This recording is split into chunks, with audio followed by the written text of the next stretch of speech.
Nessa viagem, o Paulo Júnior fez questão de comprar uma caixinha numa feira. Quem anda próximo do Paulo Júnior sabe o tanto que ele gosta de uma feirinha de pulga, né, gente? E aí ele escolheu essa caixa para traduzir para mim. Você é também o meu sol. Mas olha aqui como é que está bonitinho. Para minha esposa, eu te amo eternamente e celebraremos até o fim o amor que o Senhor nos deu. Está escrito aqui. Depois, se quiser ler. Isso aqui... Quer ler? Então, lê. Nunca se esqueça que eu te amo. Se eu pudesse te dar uma coisa na vida, eu daria a você a chance de ver pelos meus olhos. Só assim você entenderia o quanto você é especial.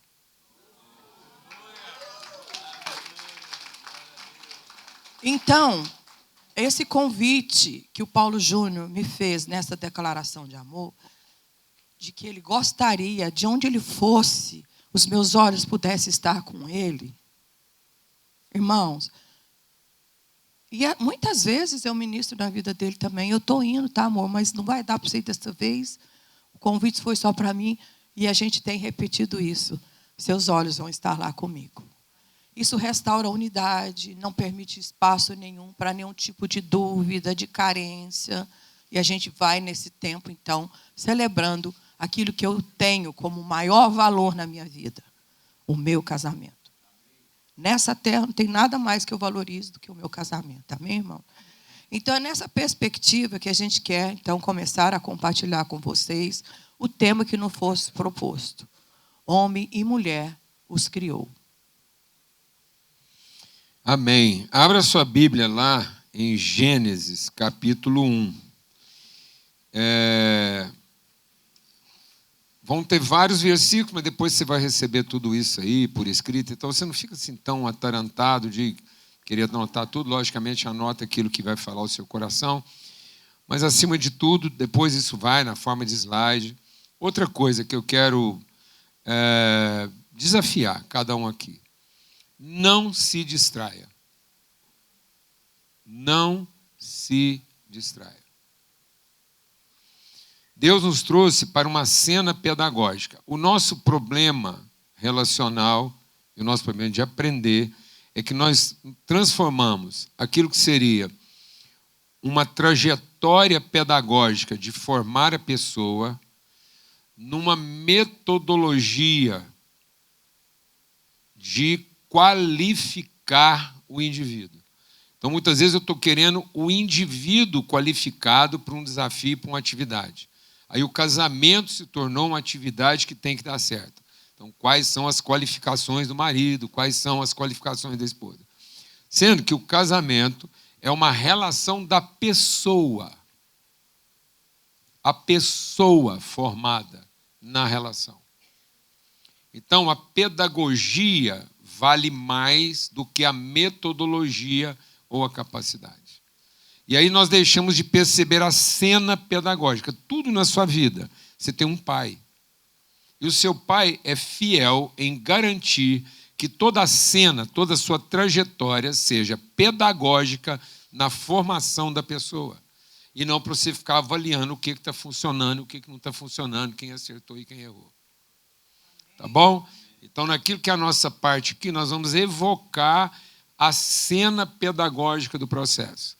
E aí você não distraia, porque o maior interessado em harmonizar todo o conteúdo compartilhado aqui é o nosso Pai. Ele falou no coração. Então, cada preletor aqui, no seu empenho, na sua disposição, no seu compromisso, no seu senso de responsabilidade, foi falar com a mesma pessoa. E foi buscar o mesmo espírito. Então, o pai falou a cada um dos seus filhos que se apresentou dizendo, eis-me aqui, o senhor me envia. Então, ele cuidou de entregar na mão de cada um o elemento, o ingrediente, o tempero, a nuance, o toque, que vai compondo. Então, às vezes, vai parecer que é uma coisa assim, só uma folhinha de manjericão colocada. Mas sem aquilo, você não quer aquele molho bolonhesa. Às vezes é só um queijinho ralado, polvilhado por cima da coisa. Mas são essas riquezas que vão fazendo a grandeza do nosso encontro. Então você não se distraia. Tudo vai cooperar. Tudo na vida coopera. Então não entenda uma coisa como negativa, não entenda nada contrário, porque todas as coisas cooperam em favor daqueles que o amam. Por isso, na vida, você vai ter muitos desafios e problemas. Mas isso vai se tornar uma crise se você estiver em crise de identidade. Então, se você tiver uma crise de identidade como filho, todo problema vira crise. Mas se você não tiver crise de identidade como filho, qualquer problema na sua relação vai ser um problema enfrentado por quem não tem crise. Então, não se distraia. Não se distraia que você é um filho e uma filha de Deus, sendo conduzida pelo seu Pai, orientado pelo seu Espírito Santo, para você tanto aprender quanto ensinar. Não lamente, não murmure, não se queixe, não se sinta prejudicado, porque é seu pai. Cada vez que você murmurar, você não está falando do seu cônjuge, nem da organização, nem do povo chileno, nem de ninguém. Você está falando de quem? Do seu pai.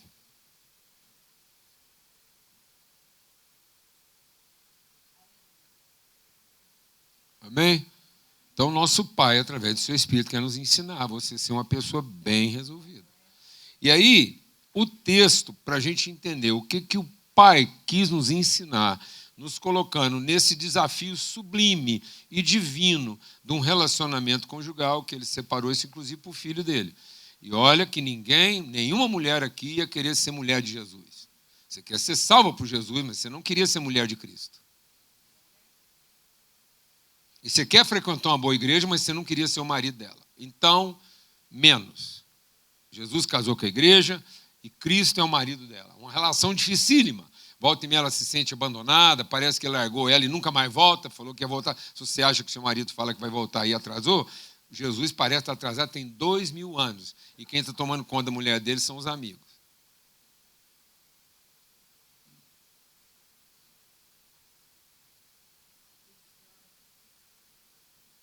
Num lugar ela é honrada, em outro lugar ela é perseguida. Amém? Esse é o padrão de relacionamento do nosso Pai. E Jesus casou com uma mulher que em alguns momentos foi a prostituta. Aquela que se deitou com várias outras coisas, e ele chamou para ser esposa dele e a dignificou. Então, não existe problema no seu relacionamento que Cristo e a igreja não estejam enfrentando no relacionamento deles, como família, para que você possa ter ânimo, disposição e coragem para enfrentar o seu.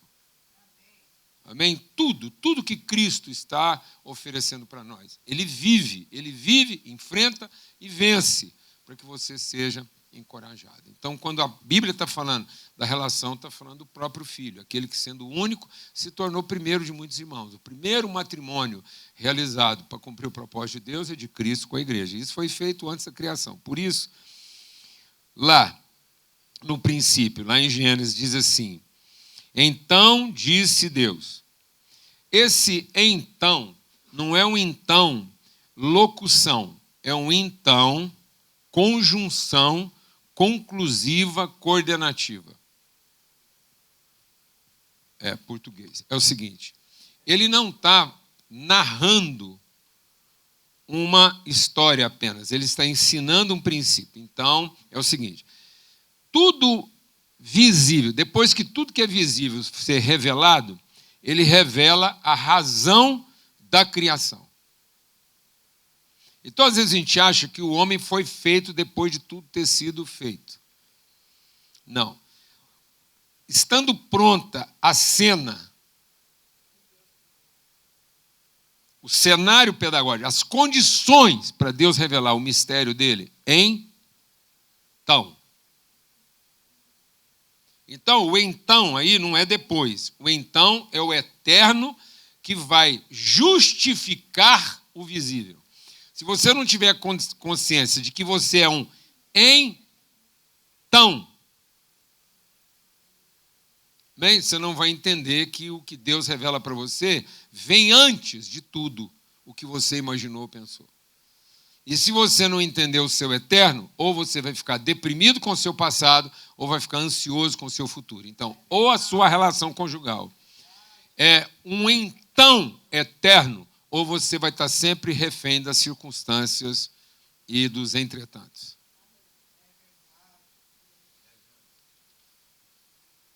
Então, a gente acha que um então fala de um depois, e não é.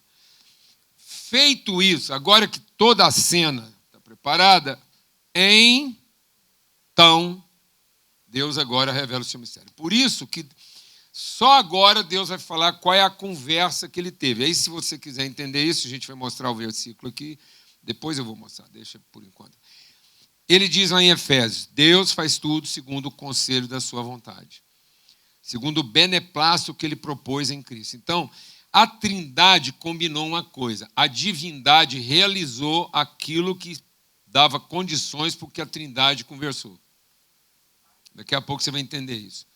Deus, na sua relação, fez um plano, e aí o poder dele foi lá e criou a cena para receber esse plano. Então, por isso você não vê Deus conversando, você vê Deus fazendo. Haja, haja, haja. Agora que tudo que era de fazer está pronto, ele vai pôr dentro disso a sua vontade. Então Deus não está atrás de realizar a sua vontade. Ele vai ser fiel a realizar a vontade dele, então, através da sua vida. Amém? Então disse Deus. Agora dá para dizer Deus fazer porque a cena está pronta. Agora dá para escutar o que ele quer. Então, façamos o homem a nossa imagem conforme a nossa semelhança. Presta atenção que o primeiro verbo é a intencionalidade. Fazer. Quem vai fazer? Nós. Então, é o Deus nós, é o Deus Trindade, é o Deus conselho, é o Deus concílio, é o Deus relação. Não é o Deus indivíduo, poder, haja. É o Deus Pai, família, Pai, Filho e Espírito Santo em comunhão, façamos. Então, Deus ordena que seja, mas Deus se envolve em fazer aquilo que traduz quem Ele é, e não o poder que Ele tem. Amém? Então, nós não somos a tradução do que Deus pode, nós somos a revelação de quem Deus é. Por isso é o façamos. Façamos o homem à nossa imagem, para que ele seja conforme, para que na forma de ser humano ele possa revelar a nossa semelhança. Então, a imagem é conforme, a imagem é segundo. Então, quem vem primeiro, a imagem ou a semelhança? Não, a semelhança vem primeiro. Então, não é o que você está vendo que vem primeiro. Não pode ser primeiro o que você viu na sua mulher, nem ser primeiro o que você viu no seu marido. Não pode ser primeiro aquilo que o problema aparenta ser. Por isso, não se distraia, para que você possa ter sempre uma percepção eterna, para que então você possa cumprir aquilo que é a vontade de Deus. Qualquer que seja o tão, você é então. Amém? Glória a Deus, amado. Aleluia. E aí ele está dizendo isso. E aí Deus criou o homem à sua imagem, a imagem de Deus o criou, homem e mulher os criou. Então presta atenção. Ele fala da sua intencionalidade. E aí ele fala de uma coisa pronta, acabada e feita.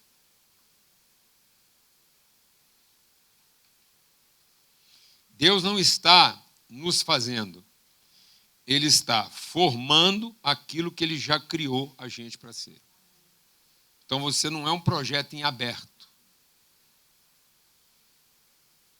Só tem uma coisa que transforma a sua vida num projeto aberto. Sua rebeldia. Nenhuma circunstância é capaz de desviar você do propósito de Deus. Só uma coisa pode desviar você daquilo que é o projeto eterno de Deus para sua casa, para sua família, para sua vida. A rebeldia. Diabo não pode, problema não pode, saúde não pode, dinheiro não pode, nada pode. A única coisa. Por isso que a vida plena não é uma escolha de quem pode, é uma submissão de quem conhece. A plenitude não está no que você pode e o que o outro pode e você não pode. Isso seria escolha. Quem achou que tinha escolha foi o capeta e virou demônio. Lúcifer achou que tinha escolha em função do que ele podia, virou demônio. Então, toda vez que você achar que a vida é a sua escolha, você vai ter ensino de demônios, acreditando no seu poder. Mas toda vez que você entender que Deus que disse que faria já criou, então eu vou me submeter ao processo de ser modelado, formado, orientado e guiado por aquilo que já está pronto. Eu quero o casamento que Deus criou e não aquilo que eu sonhei. Eu quero ser na vida lá o homem que Deus me fez para ser e não exigir dela que ela seja a mulher que eu preciso. Amém, irmãos? Deus, tendo dito que faria, já criou. Então é isso que a gente vai compartilhar brevemente, é só uma palavra de introdução, porque nós vamos ver depois. Por isso estão os textos aí.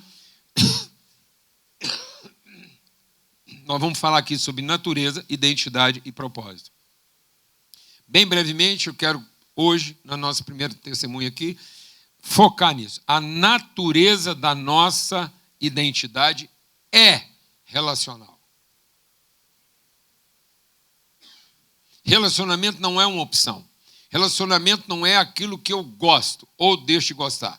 Não tem jeito de gostar ou não gostar.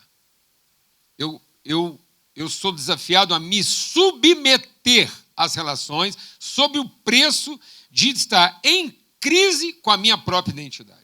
Então, a solidão é uma crise de identidade.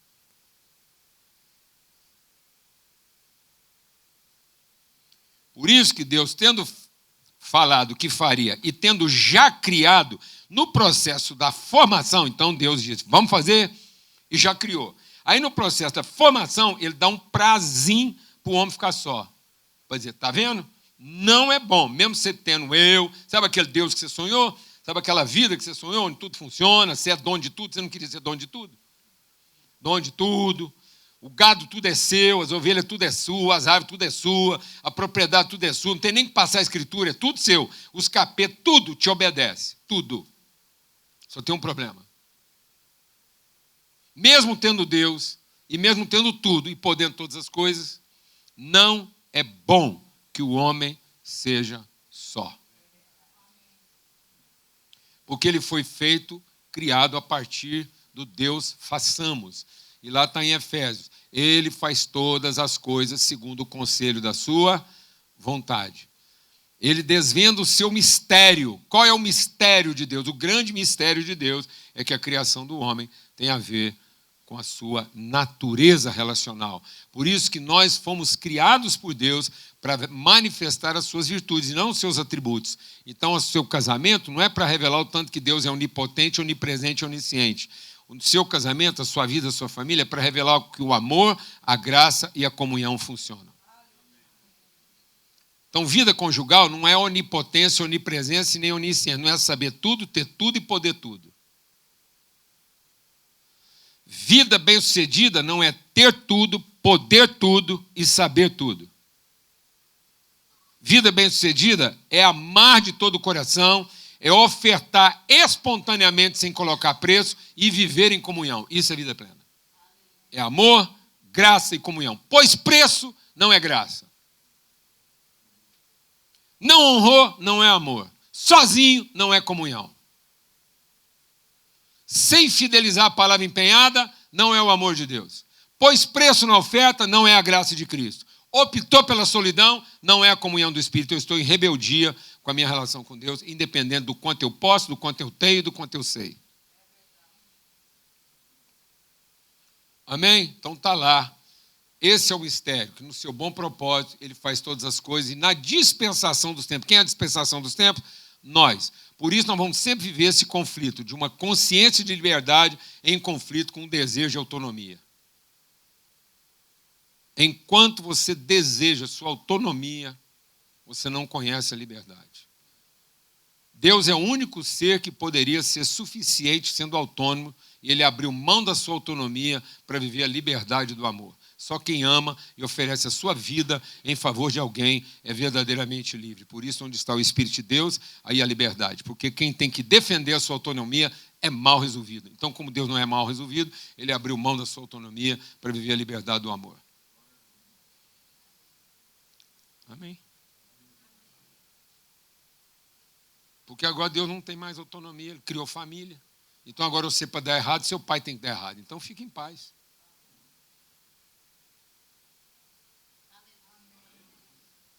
Aleluia. Glória a Deus. Por isso, no Senhor, nem o homem é independente da mulher, nem a mulher é independente do homem. Liberdade é não independência. Quem opta pela autonomia é escravo dos seus próprios desejos e cobiças. A pior forma de escravidão é a escravidão da autonomia. Por isso que o mendigo tem aquilo que o milionário trabalha tanto para ter, autonomia. O mendigo acorda a hora que quer, dorme onde quer, não tem horário para trabalhar, e tem muita gente trabalhando igual um condenado para depois viver como um mendigo. E o mendigo é melhor do que ele, porque não tem que pagar nada, e o povo ainda monta organização para arrumar comida para ele, dar banho nele, arrumar barbeiro, cortar cabelo dele, pôr roupa nele. Se você fosse esperto, você não sofria tanto, você virava pobre, mendigo, e aí pronto, ninguém mandava você, nem sua mulher, nem ninguém. Pelo contrário, ela ia montar uma organização para ajudar o marido imprestável que você é. Então, você está sofrendo porque você está tentando ser alguma coisa, não dá conta. Vira nada, que todo mundo aqui vai montar uma organização para te recuperar. Amém? Amém, irmão? Glória a Deus. Vamos lá. Pronto. O relacionamento é, então, da nossa natureza. Por quê? Porque o nosso Criador, o nosso Pai é relacional. Fomos criados, então, por um Deus relacional. Eu tenho mais 5 minutos aí? 10? Quanto é que é? 15 minutos? Meu Deus, dá para começar de novo, Paulo. Então, eu aqui afobada. Deixa eu só ver se eu não pulei nada aqui. Não, é isso mesmo. Pronto. E aí, o relacionamento, como elemento essencial da natureza, ele tem que ser intencional. Não confunda a relação natural com a natureza da relação. Vou repetir bem devagar. Existe uma relação natural. A relação do pombinho com a pombinha, do galo com a galinha, do cavalo com a égua. Isso é uma relação natural. Agora, relacionamento envolve a natureza da relação. Então, muitas vezes, você está vivendo uma relação natural, em vez de ter consciência da natureza da sua relação. Então, quando eu tenho consciência da natureza da minha relação, ela passa a ser intencional na formação da pessoa. Quando eu estou vivendo uma relação natural, eu estou vivendo a circunstância daquilo que meus sentimentos e emoções imperam. Então, não seja uma pessoa de uma relação natural, mas seja uma pessoa consciente da natureza da sua relação. Glória a Deus. Então, a minhoca é instintiva. Uma ameba, então, uma abelha, uma formiga, o macho procura a fêmea na natureza. O galo procura a galinha. Fica lá rodeando, cantando, abrindo as penas, fazendo aquela coisa toda. Aquilo é um instinto, é uma necessidade. Então, ele tem a necessidade do acasalamento. Ou então ele tem um interesse. E aí já é, ou ele está agindo pela carência, ou ele está agindo pela cobiça. Então, o que está caracterizando o seu casamento? A consciência da natureza da relação de vocês, ou até hoje você está vivendo o instinto de quem precisava, ou a intuição de quem achou interessante? Porque, às vezes, o casamento seu ainda é uma coisa que você precisa. Ou pode ser uma coisa que te interessa. E aí ele não está diferente de uma vaca com um boi, um cavalo com a égua, um galo com a galinha. Por isso que os valores não passam perto, só os benefícios. Só as vantagens, só a satisfação. O relacionamento intencional é essencial na transformação. No restante da criação, ele é necessário e importante, por isso ele alimenta a corrupção. Então, o que o instinto alimenta? A corrupção. O que a intuição alimenta? A corrupção, porque você vai na necessidade ou no interesse. Por isso que a relação do galo com a galinha é corrupta. Por isso que a relação do cavalo com a égua é corrupta. Porque é animal, é terrena e, portanto, demoníaca. Então, lá em Romanos 8, diz o quê? Que toda a criação, então agora toda a criação, o galho, a galinha, o cavalo, a égua, toda a criação que está vivendo uma relação instintiva e intuitiva, está aguardando, está gemendo. Então, todos os animais, todo mundo, todos os acasalamentos estão à espera da redenção que a sua relação intencional, consciente, pode produzir de liberdade. Então, só a relação de um homem e de uma mulher, guiado pelo Espírito Santo, pode libertar tudo. Então, você não está à espera de que o seu ambiente torne o seu casamento feliz, mas tudo em volta de você está à espera de um casamento bem resolvido que dê sentido a tudo aquilo que está sem sentido esperando por você.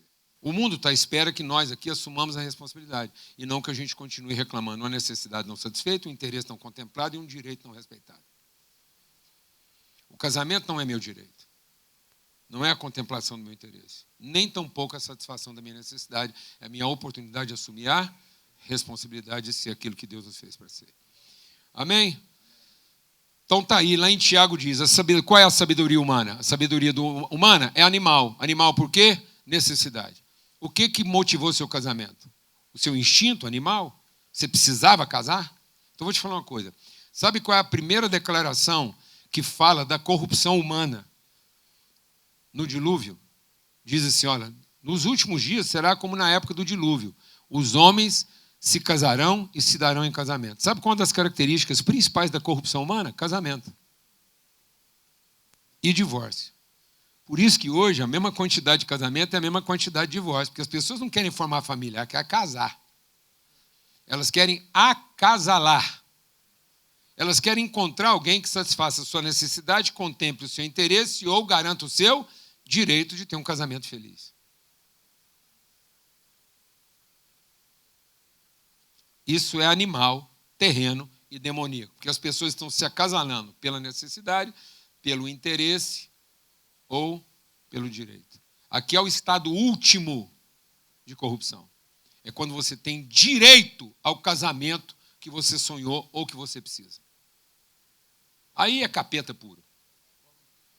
Aí sua mulher e o seu marido estão casados com um demônio, um possesso. De quê? De direito. Bom, e aí, a sabedoria de Deus é o quê? Ela é revelada e fundamentada na comunhão do Espírito Santo, e ela é de natureza o quê? Relacional. Por isso que a sabedoria de Deus, ela é pura, moderada, cheia de misericórdia, sem parcialidade, pacífica, tratável e de bons frutos. Está vendo? Todas as características da sabedoria de Deus são o quê? Relacionais. Não tem uma característica da sabedoria de Deus que seja de caráter o quê? Individual. Você quer saber se você está vivendo de acordo com a sabedoria de Deus? Não é o quanto de patrimônio você tem, quanto dinheiro você ganha, quanto saúde você possui, quanto conhecimento que você tem, e nem o poder que você acumulou. Você quer saber que você está vivendo a sabedoria de Deus? Os seus relacionamentos vão dizer isso. Alguém vai ter que dizer de você. Não é o que você diz de você. É o testemunho que dão de você. É isso que diz se você é um homem que está andando de acordo com a sabedoria. Não é o que você acha. É o que as pessoas veem. Por isso que a verdade só se estabelece através da boca de uma testemunha. Pronto? E aí, onde está a origem do pecado? Onde o pecado começou? O pecado não começou na cama.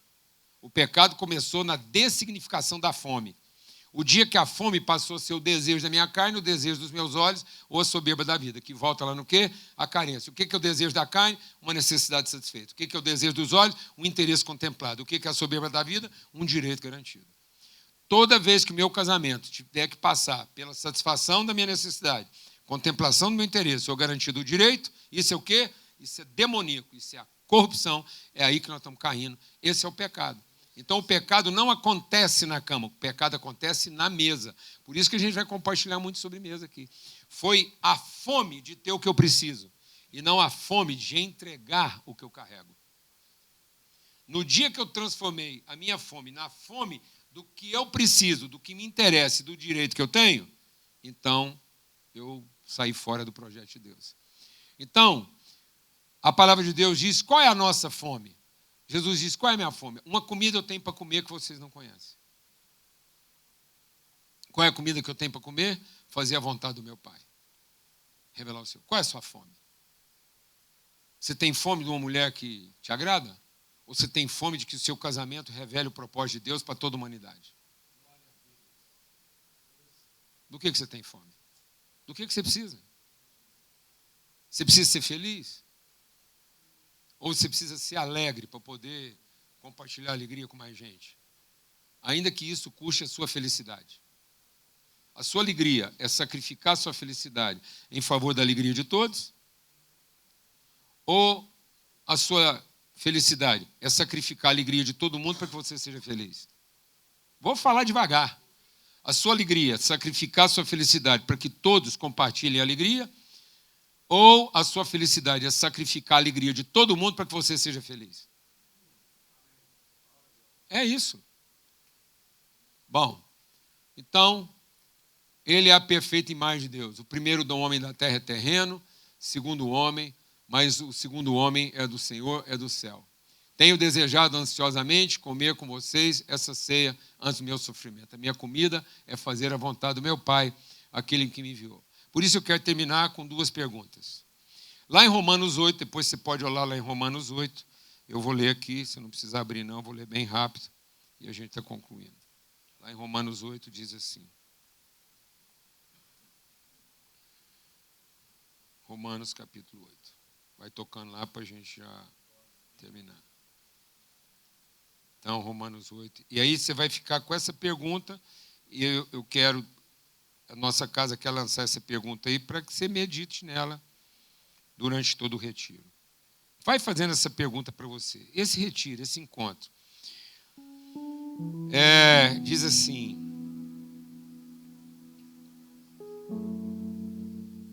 entretanto, Romanos 8, 9, entretanto, vocês não estão sob o domínio da carne, mas do Espírito, se de fato o Espírito de Deus habita em vocês. E se alguém não tem o Espírito de Deus, não pertence a Cristo. Mas se Cristo habita em vocês, o corpo, na verdade, está morto por causa do pecado, mas o Espírito está vivo por causa da justiça.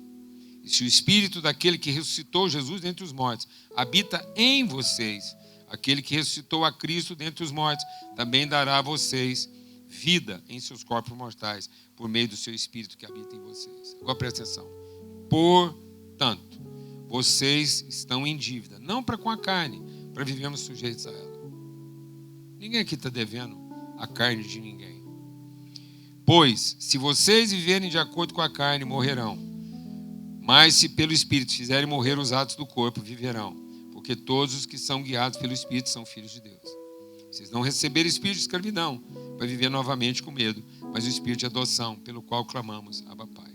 Os sofrimentos desse mundo não podem ser comparados com a glória que está em nós. A natureza criada aguarda, com grande expectativa, que nós, sua casa, sua família, seu casamento, sejam revelados como filhos de Deus. Pois ela foi submetida à escravidão, à cobiça, por causa da vontade daquele que a sujeitou, para que a própria natureza seja liberta da escravidão em que ela se encontra, recebendo a gloriosa liberdade dos filhos de Deus. A pergunta aqui hoje é: a sua vida é um portanto ou é um por isso? Olha para o seu cônjuge e fala: Lana é o meu por isso, ou eu sou na vida dela o seu portanto? É por isso ou é portanto? Faz assim com a mãozinha. É por isso ou é portanto? Nós somos a família de Deus por isso? Você anda com as pessoas por isso? Quando elas te desapontam, não corresponde, então você não tem mais compromisso por isso? Por isso você está junto e pelo mesmo por isso você não está junto? Se elas estão na temperatura certa é por isso, mas se elas azedaram já não é mais por isso. Se a carne é macia, é por isso. Se a carne endureceu, não é mais por isso. Ou nós somos constantemente o seu, portanto. Seus filhos são por isso? Ou compartilha o seu portanto? Seu casamento está sofrendo por isso? Ou está alegre por tanto? Glória a Deus. Então que todos nós possamos sair daqui, portanto. E nunca mais ninguém aqui seja por isso. Vamos orar, meus irmãos. Nós aprendemos em Gênesis que o homem e a mulher foi criado para ser a expressão de unidade relacional da Trindade. Não foi isso? Então que nas nossas conversas a gente sempre tenha intencionalidade de trazer a unidade do homem e da mulher na expressão da Trindade, Pai, Filho e Espírito Santo. Ninguém é sobre um ou sobre o outro. Senhor, cria em nós um coração puro e um espírito inabalável. Cria, Senhor. Nós reconhecemos que o nosso coração é desesperadamente enganoso, corrupto. Mas nessa manhã, como ouvimos do Maurinho, como acabamos de ouvir essa ministração, o Senhor disse que quando nós guardamos o nosso coração na Tua palavra, nas Tuas promessas, nós somos salvos. Mas nessa manhã eu quero muito mais. Eu quero pedir que o meu casamento, o casamento dos meus irmãos, diante de tantas promessas e tantas palavras de sabedoria que nós encontramos na Bíblia, nós possamos ser praticantes e não ouvintes. Senhor, eu quero praticar até o fim aquilo que uma mulher sábia precisa praticar em favor do meu marido, mas de todos. E eu tenho certeza que o Senhor tem muito mais para derramar sobre a cabeça do Paulo Júnior, um óleo fresco, sobre a nossa casa, sobre todos nós. De sorte que de fé em fé nós possamos ser aquilo que a Tua palavra diz que nós somos.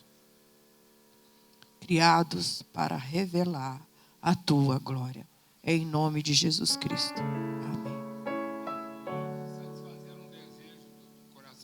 Casa, especialmente da Lana. A gente vai passar umas fotos aqui. Cadê? Foi? Uai, não salvou. Aí, ó. Então aí estão os genros, os homens, as mulheres. Já aumentou bastante, né, bem? Pronto. Então, aí, ó. Então, olha, eu vou te falar uma coisa. Tinha muito por isso para dar tudo errado. Mas graças a Deus, entretanto e portanto, Deus tem multiplicado frutos todo dia. Amém? Graças a Deus. Deixa eu ver, tá lá? Ué. Fim da apresentação. Não é porque ela quer que volta lá no... Aqui, ó. Vamos começar aqui, então. Pronto. Isso aí.